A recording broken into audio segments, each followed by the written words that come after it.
दरवाजे के पीछे कौन? पार्ट 6। अयान की चीख के बाद तहखाने में सन्नाटा पसर गया। कुछ सेकंड बाद उसकी टॉर्च खुद ब खुद दोबारा जल उठी, लेकिन अब वहां अयान नहीं था। कमरे के बीचों बीच सिर्फ एक चीज पड़ी थी, वही डायरी। डायरी अपने आप खुली और इस बार उसमें एक नई लाइन लिखी हुई थी, जैसे किसी ने अभी अभी ताजा लिखी हो। एक और आत्मा जुड़ चुकी है। इसी समय ऊपरी मंजिल पर किसी ने दरवाजा जोर से खोला। आवाज सुनकर नीचे कदमों की धीमी आहट आने लगी। कोई और व्यक्ति घर में प्रवेश कर चुका था।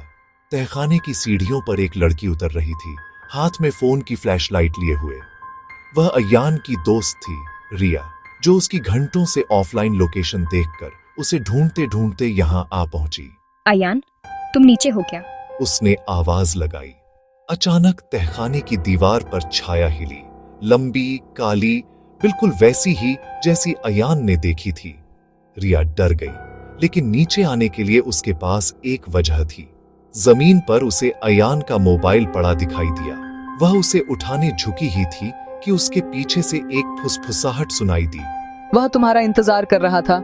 रिया ने मुड़कर देखा। तहखाने के बिल्कुल कोने में दो सफेद आंखें उसे घूर रही थीं, और उन आंखों के ठीक पास किसी की धुंधली आकृति धीरे धीरे बन रही थी। वह अयान था, लेकिन पहले जैसा नहीं। उसका चेहरा फीका, आंखें खाली और आवाज ठंडी।